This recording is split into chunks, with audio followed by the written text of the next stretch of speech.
another video on our channel. Here we translate testimonies from people who have had near-death experiences and other spiritual experiences. Today we are going to learn about the story of Joaquin Valera. He says he died and discovered that we lived in a big lie. If you are not yet subscribed to the channel, subscribe now. Leave a comment with your name and city. Now let's listen to Joaquin's testimony. Hello, my name is Joaquin Valera. I'm an ordinary man, living in a city like any other. I'm 42 years old. I work as an accountant in a medium-sized company and I lead a life that many would consider normal. I have been married to Maria for 15 years. I have a younger sister called Laura and a dog, Rex, who is practically part of the family. I've always been a skeptical person, one of those who only believe in what they can see and touch. Religion, spirituality, life after death? None of this made sense to me. I saw life as a simple cycle. We are born, we live, and we die. Full stop. But something happened that completely changed my worldview. It was an experience that took me to the limits between life and death, and made me question everything I believed I knew about reality. That's what I want to talk about today. It's not an easy story to tell, and I confess that I'm still processing a lot of what happened. But I feel it's important to share, because it has fundamentally changed who I am and how I see the world around me. First of all, I want to make it clear that I'm not the type of person who seeks attention, or who makes up stories to impress others. In fact, I hesitated a lot before deciding to talk about it. I was afraid that people would think I was crazy, or wouldn't believe me. But after much reflection, I realized that this experience wasn't just about me. It's something that can make people think about their own lives, about what really matters. What I'm going to tell you happened about a year ago. It was a difficult period in my life. I was having problems at work. I had frequent arguments with Maria, and I felt like I was losing control of everything. It was in this context that I made a reckless decision that almost cost me my life. But it was also this decision that took me on an incredible, frightening, and deeply transformative journey. In the next few minutes, I will share with you what happened that night, and in the days that followed. I'm going to talk about the dark tunnel I went through, the light I found, the past lives I relived, and the shocking truths I discovered about our existence.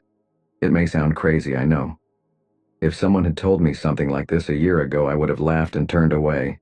But now, after having experienced it, I can no longer ignore or deny it. So, if you are willing to listen with an open mind, I invite you to embark on this journey with me. I'm not here to convince anyone or to preach some kind of absolute truth. I'm just here to share my experience and, who knows, make you think a little about the nature of our reality. Let's start. It all started on a Friday night. I had arrived home after a particularly difficult day at work. Maria and I had fought earlier that week and the atmosphere at home was heavy. I felt alone, tired, and completely hopeless. That night, I did something I had never done before. I opened the bathroom cabinet and took out a bottle of sleeping pills that the doctor had prescribed for Maria a few months ago. I also picked up some strong painkillers that I used to use for back pain. So I went to the bar and got a bottle of whiskey. I know what you must be thinking. That's crazy, Joaquin. How could you do something like that? Believe me, I ask myself this same question every day. But at that moment, I wasn't thinking straight. It was as if a dark cloud had taken over my mind. I just wanted the pain to stop, for the emptiness I felt to disappear. I sat down on the sofa in the living room, put a handful of pills in my hand and began to wash them down with large gulps of whiskey. A part of me knew what I was doing was dangerous, but another part just didn't care anymore. I remember thinking, if I wake up tomorrow, great. If not, well, maybe that's for the best. As the alcohol and medication began to take effect, I felt my body becoming heavy. My vision became blurry and my thoughts started to blur. At some point, I must have passed out on the couch. What happened next is a little confusing. I remember waking up in the middle of the night feeling a terrible pain in my chest. I couldn't breathe properly. It was as if an elephant was sitting on my chest. I tried to get up, but my body wouldn't respond. I panicked. For the first time, I realized what I had done and I regretted it bitterly. I tried to scream for help, but my voice wouldn't come out. All I got was a weak moan. Fear took over me. I thought about Maria, my sister, Rex. I thought about all the things I still wanted to do in life. I didn't want to die. Not like this. But then, darkness enveloped me again.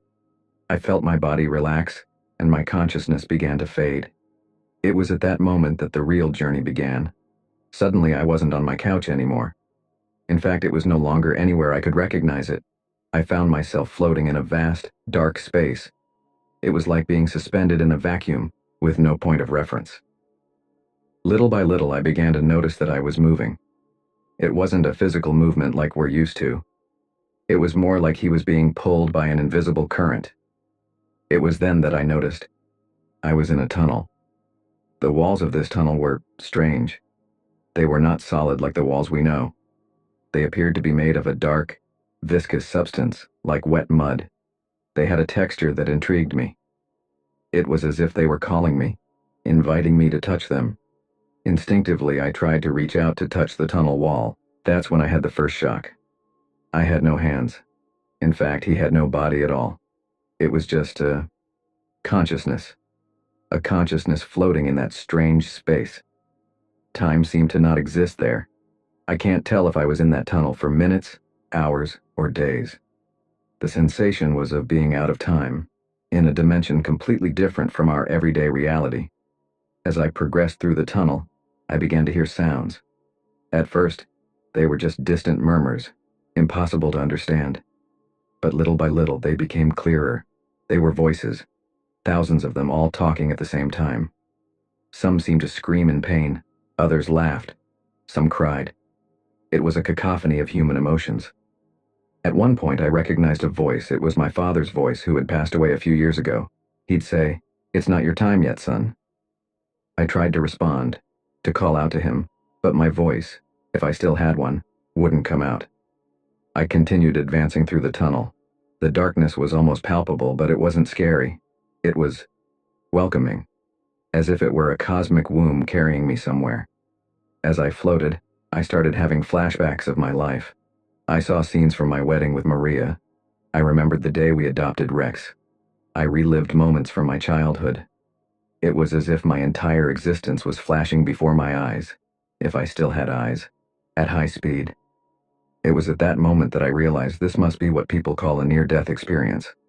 I always thought they were made-up stories, exaggerations of people seeking attention.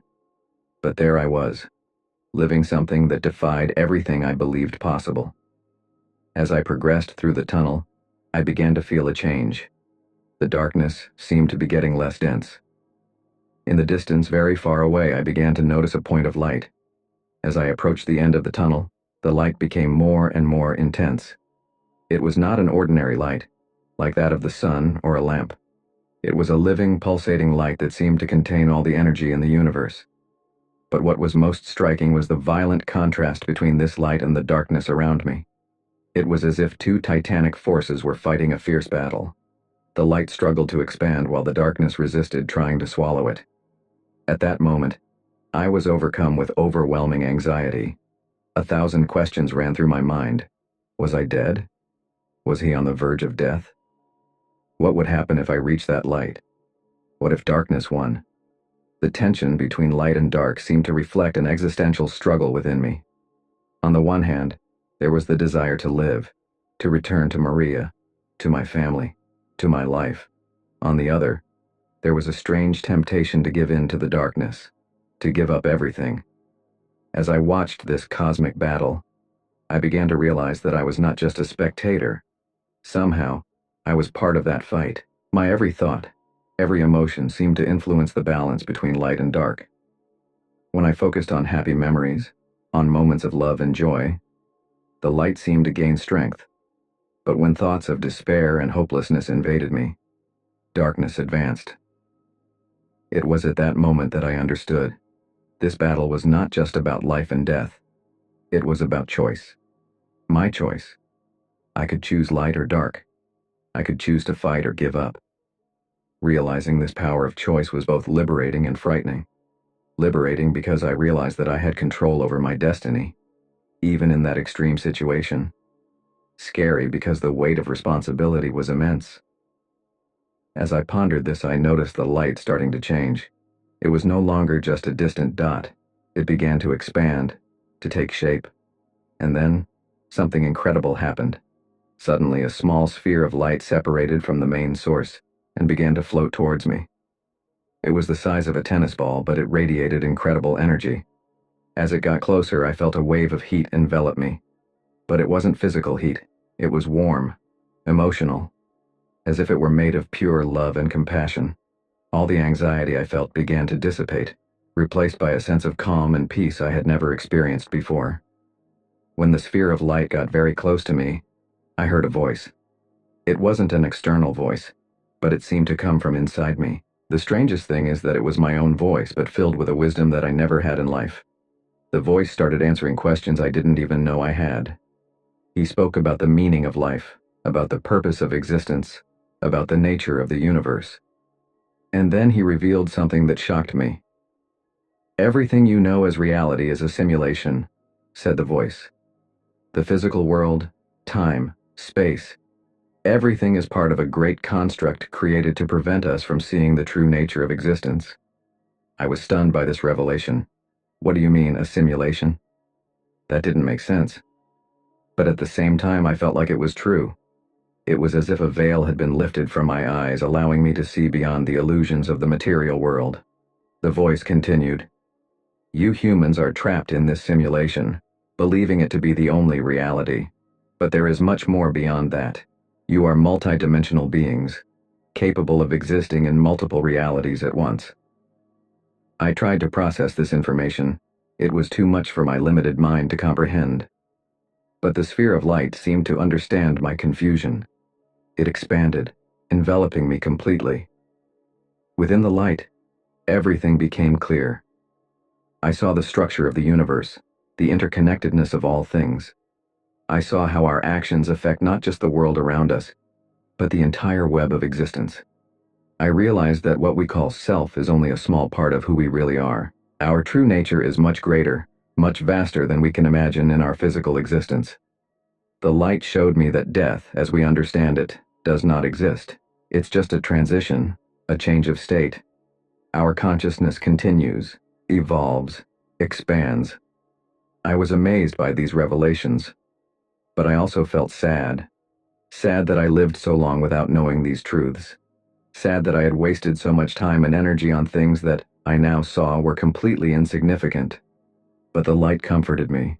It showed me that every experience, every mistake, every moment of joy or sadness has its purpose. Everything is part of our growth, our evolution as conscious beings. Then, the light began to retract. I felt like my time in that state was coming to an end. But before leaving, the voice told me one last thing. "Remember, Joaquin, you are not just what you think you are. You are much more. And you have the power to shape your reality. Use this knowledge wisely." With those words, the light disappeared, and I found myself in the dark tunnel again. But now, I wasn't the same anymore.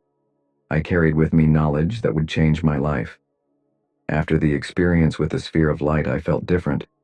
It was as if I had gained a new perspective, a deeper understanding of existence.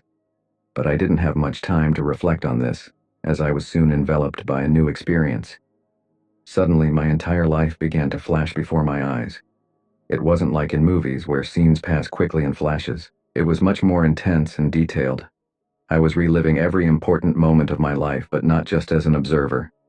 I was there, feeling everything again. I saw myself as a child, experiencing the pure joy of playing in the park with my parents. I felt the nervousness of my first day of school, the excitement of my first kiss, the excitement of being accepted into college. But it wasn't just the happy moments. I also relived the pain, the losses, the moments of disappointment and sadness. The most impressive thing was that I wasn't just reliving my own emotions. I could feel the impact of my actions on the lives of others.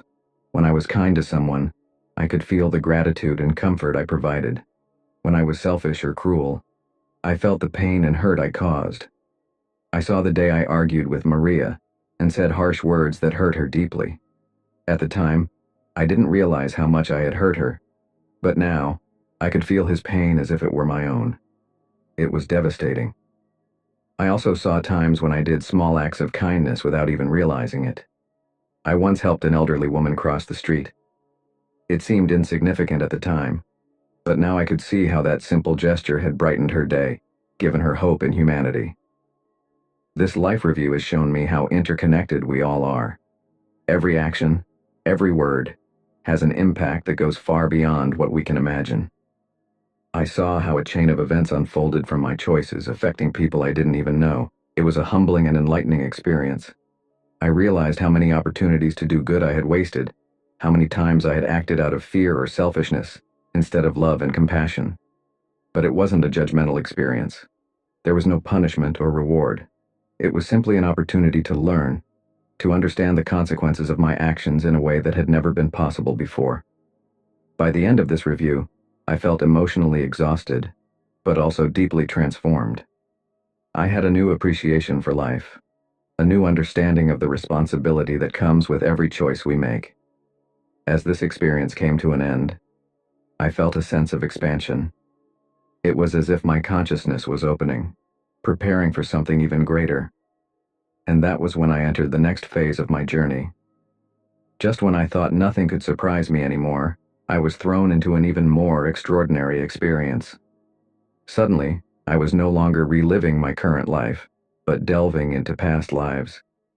The first scene I saw was in a hotel room. I was a middle-aged man, wearing an expensive suit, sitting on the edge of a bed.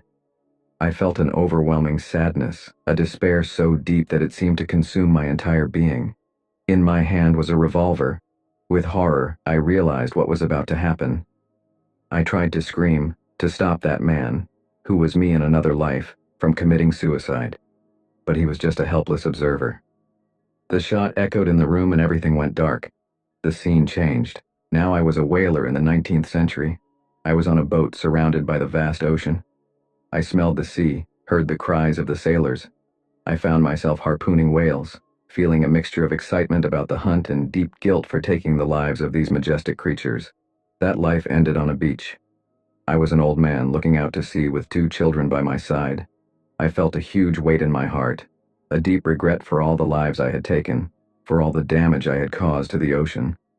I looked at my children and saw in their eyes a mixture of love and disappointment. I realized that my choices in that life had not only affected me, but also those I loved. These past lives showed me patterns that repeated themselves.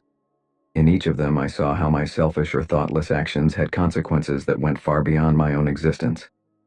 I saw how the pain I caused in one life created scars that I carried into the next. But I also saw moments of love, of courage, of sacrifice.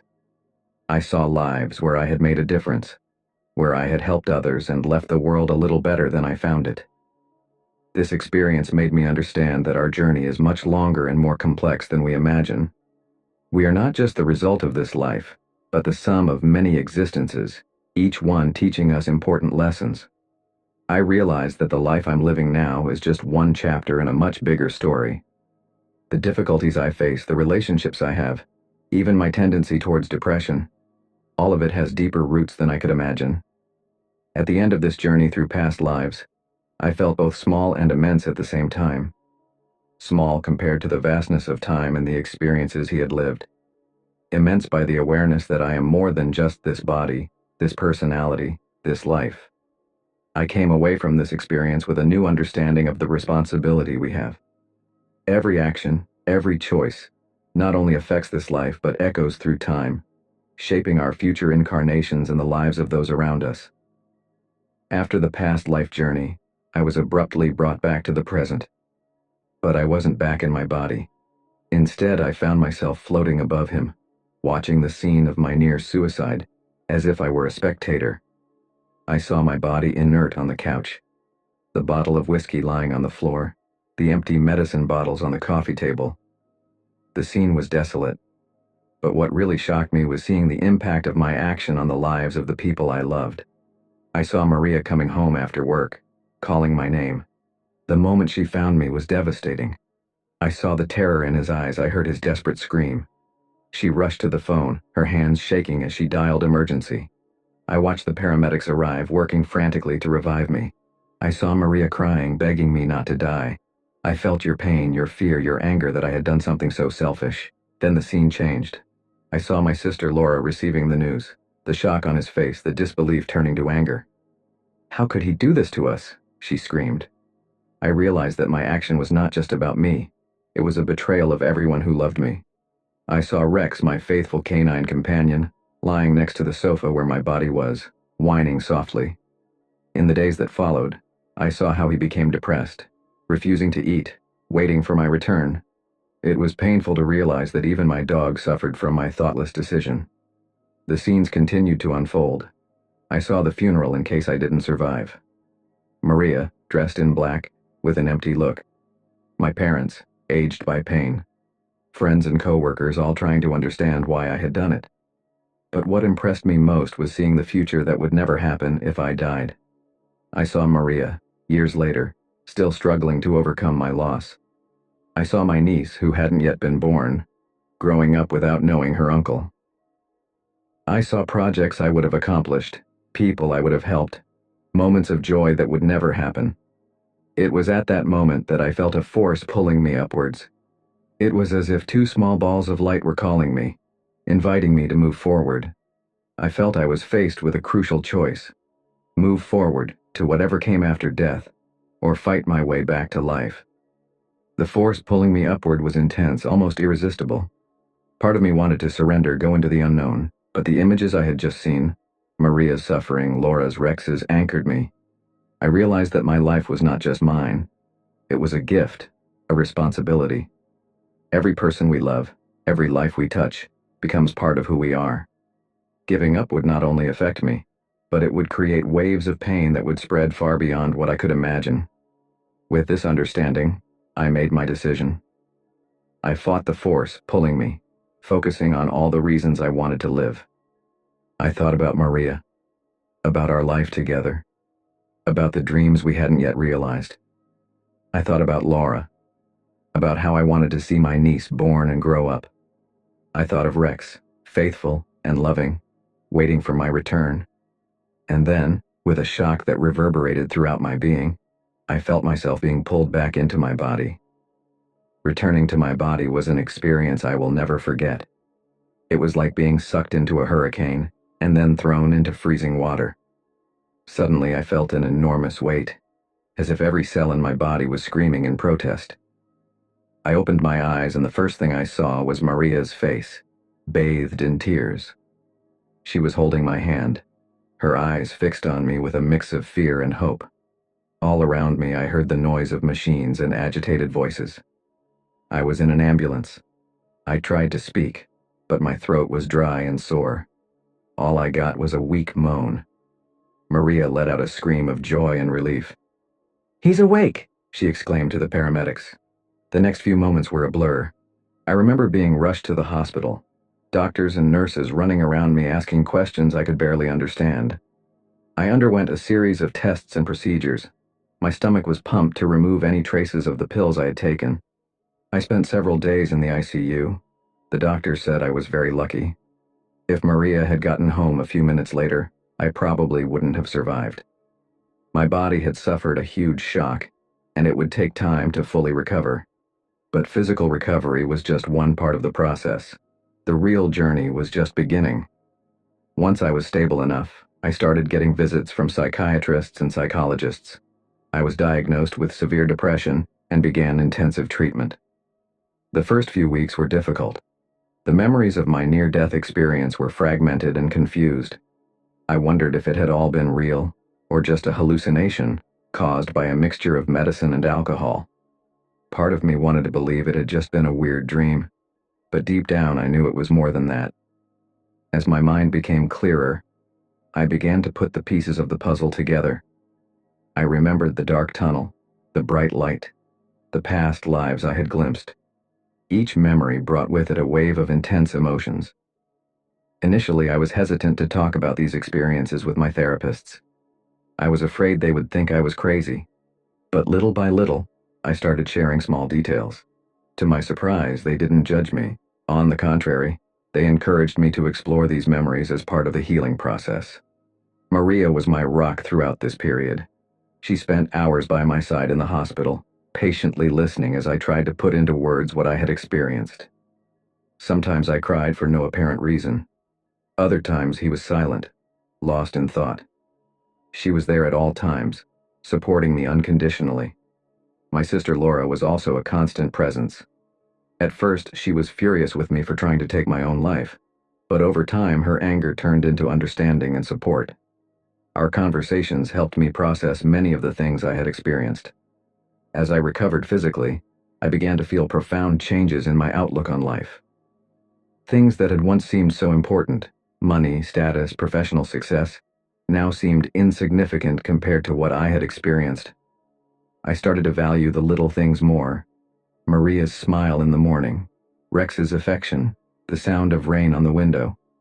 Every moment felt precious. Every interaction with another person an opportunity to make a difference. As the days turned into weeks and the weeks turned into months, I continued my journey of recovery. It was not a linear process. There were difficult days, moments of doubt and fear, but there was also a new strength within me, a determination that was born from the deep understanding I had gained.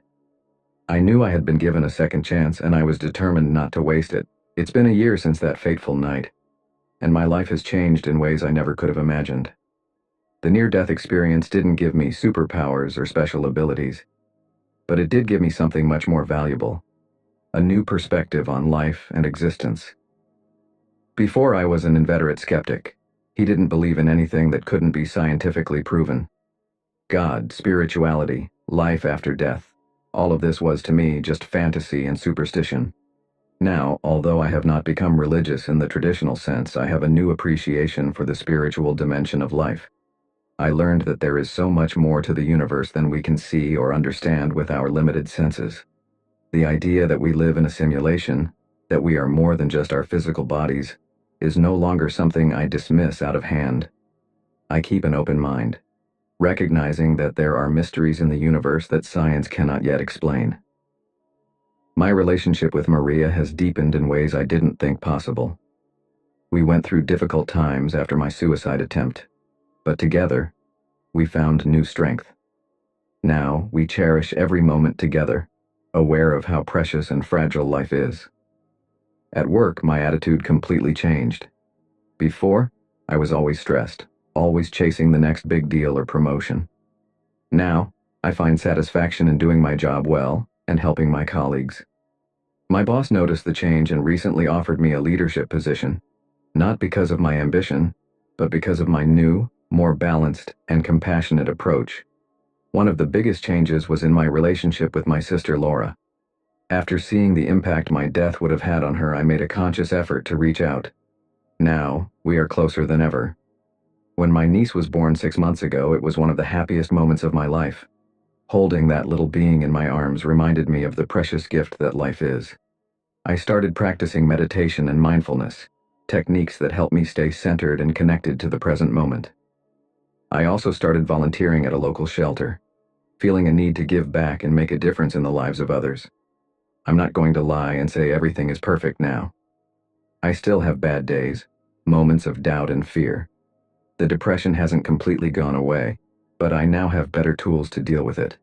I understand that my thoughts and emotions do not define me. They are just a part of who I am. One of the most important lessons I've learned is that we always have a choice. We can choose how we react to life's circumstances, how we treat others, how we live each day.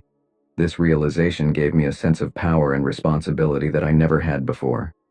I also began to see more clearly the lies and illusions that surround us in this world. I see how we are often manipulated by the media, by advertising, by political and economic systems. But instead of feeling hopeless or cynical, it motivates me to live more authentically and consciously.